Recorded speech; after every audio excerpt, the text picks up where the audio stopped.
For those that don't know me, there was a time not very long ago that I would have seen all of you as my enemy. For as much as I heard about Karbala the last 2 nights, about 13 years ago, I too was dreaming of Karbala as I was marching toward it with a rifle. You see, I was an American soldier, and in 2003, I took part in the invasion of Iraq. And I was told that all of you hated people like me because we let women vote, and we had TV, and we were free and happy.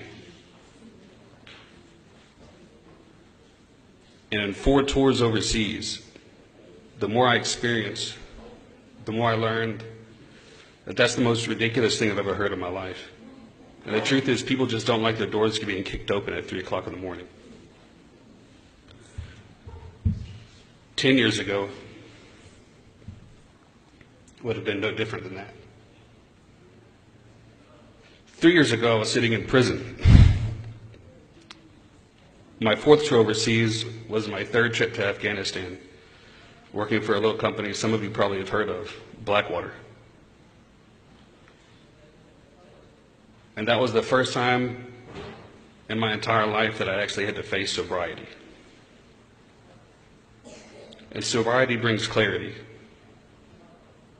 And I finally began to learn to understand Islam, not to fight Islam. But the only thing I knew about Shia was that you were all a kuffar. You see, I became Muslim in a Salafi Jamaat, where me trimming my beard was guilty of shirk, and the Shia prayed to Ali, and that's all I knew. But the more I learned about Salafism,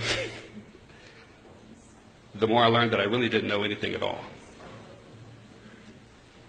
And when I told my sheikh that I wanted to ask Shias about Shias, I was told, don't talk to them because they'll lie to you.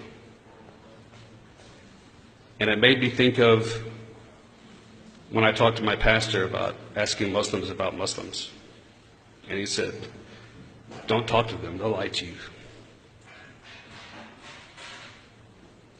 And I can tell you this, I don't know a lot about this religion.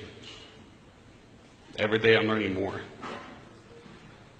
But I know that I have a family now, because the truth is, if you want to lose your friends, tell them you've become a Muslim.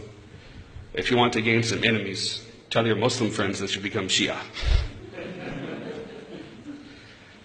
But alhamdulillah, I've made hijrah from Louisiana to Michigan, and I now have people that I can call brothers and sisters in this faith, and people that have genuinely made me feel at home and welcome. I thank you all for that.